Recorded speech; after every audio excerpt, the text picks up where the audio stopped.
Welcome back, my friends. We are on video 2 of American Government. We're going to read pages 8 through 13. So if you don't already have your own magazine, pause this video, go grab it so you can follow along. We're going to start on page 8. Our last branch is the judicial branch. Top of page 8. The judicial branch makes sure that the laws are followed correctly. It consists of the Supreme Court, 13 circuit courts, and 94 district courts. So this image spanning both pages has this caption. The Supreme Court is the highest, most important court in the United States. Its justices, or judges, interpret the Constitution. That means they decide how it applies in specific situations. The Supreme Court reviews cases that have been tried and decided in a lower court. Usually, the losing side appeals to the Supreme Court. They hope it will make a decision that undoes the lower court's decision. In general, the court only hears cases that have to do with federal law or the Constitution.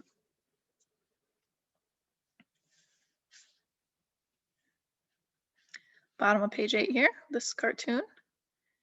Each year, about 7,000 petitioners ask to have the Supreme Court review their case. A petitioner is someone who asks a court to undo the ruling of a lower court. The justices agree to hear only 100 to 150 cases. Wow, out of 7,000, they only hear about 1,000 or 100 to 150 a year.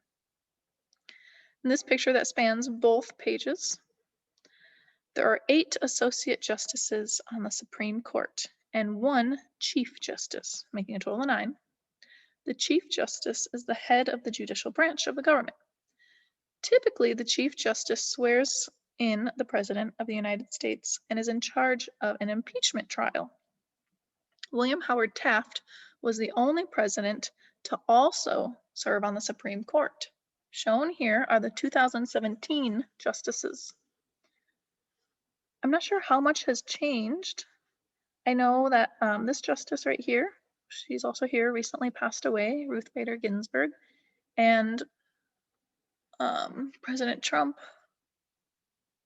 picked another justice who was approved and sworn in, Amy Coney Barrett, I believe. So I know there's at least one change. This woman is no longer there and has been replaced. Top of page 9, this photo here. The president appoints justices to the Supreme Court. Like I just said, President Trump appointed Amy Coney Barrett, but not so fast. The Senate gets a say too. First, the president nominates someone, then the Senate holds a hearing or a meeting. During the hearing, senators ask the person questions. When they're finished, they vote yes or no. A yes vote means the person is confirmed and can serve as a Supreme Court justice. The justices serve until they retire or die. That way, they can make decisions without worrying about losing their job, right? Because a lot of people probably aren't going to agree with everything that each judge decides and what the court decides as a whole. And this right here, the Supreme Court has the power to strike down any law that goes against the Constitution. Congress can only reinstate a law struck down by the Supreme Court by changing the Constitution. Wow. Bottom of page 9 here, this building. Next in importance, under the Supreme Court, are 13 courts of appeals. These are also called circuit courts. Unlike the Supreme Court, which is in Washington, D.C., these courts are in different parts of the country. Each Supreme Court justice oversees one or more of these courts. Under the circuit courts are 94 district courts. So each of these justices from the Supreme Court oversees one or more of the circuit courts. And underneath these are district courts. In this photo right here, you may have heard the expressions "no one is above the law" and "blind justice." They mean that the government, including the courts, must apply the laws equally to every person. This is called the rule of law. Justice Anthony Kennedy said, "When we Americans talk about the rule of law, we assume that we're talking about a law that promotes freedom, that promotes justice, that promotes equality." So law doesn't just apply to some people, it applies to everybody. Think piece. Lady Justice is a symbol of the American justice system. Kind of like the American flag is a symbol for America. Why do you think the statue is blindfolded? If she's a symbol for American justice, why would she be blindfolded? Think about how that might relate to what we just read here. Pause this video if you'd like. All right, my friends, we just finished the third branch, the judicial. Go ahead and turn to page 10 and 11. Look at another symbol, the American flag. An American symbol.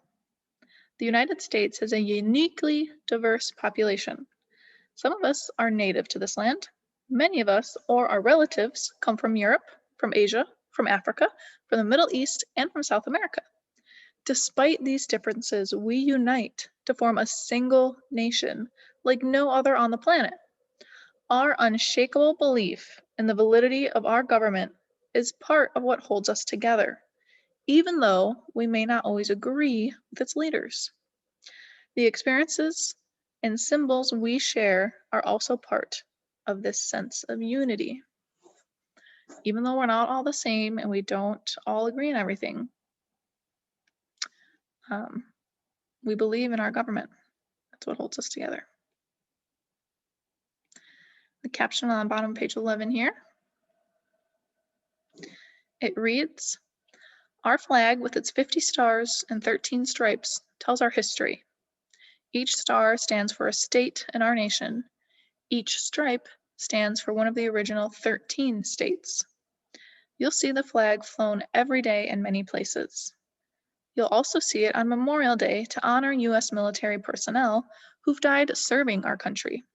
Many people raise the flag on Veterans Day, Patriots Day, Armed Forces Day, Independence Day, and Columbus Day. It even flies on the moon, where American astronauts were the first to set foot. And you guys all know we have one in our classrooms as well."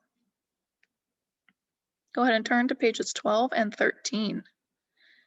Now that we've talked about the three branches of federal government, legislative, executive, judicial, let's get a little bit smaller. Let's talk about our state and local governments. Top of page 12. The police officers in your community are government workers, but they don't work for the federal government. The same is true for many teachers and university professors, and for sanitation workers, firefighters, public defenders, park rangers, and others. These workers are employed by state or city government.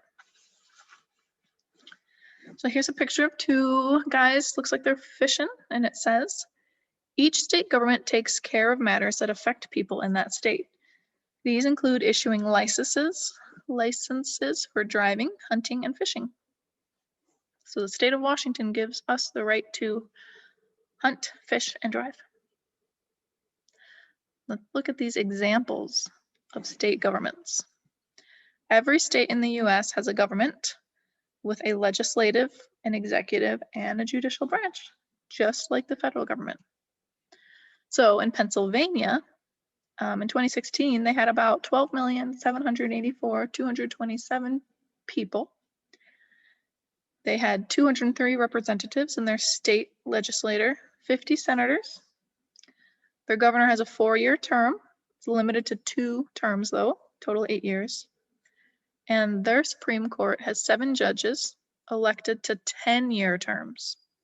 So it's different than the federal government. And here's their state flag.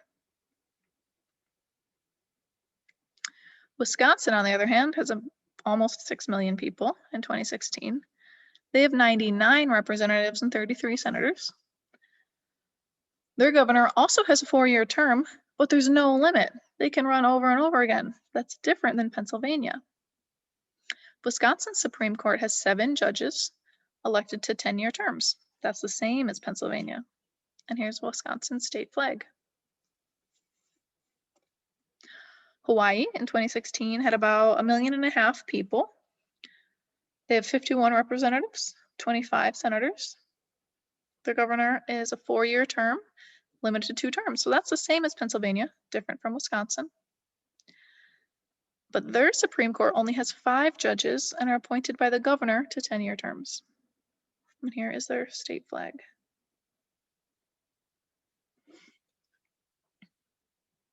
Let's take a look at this image, 1040.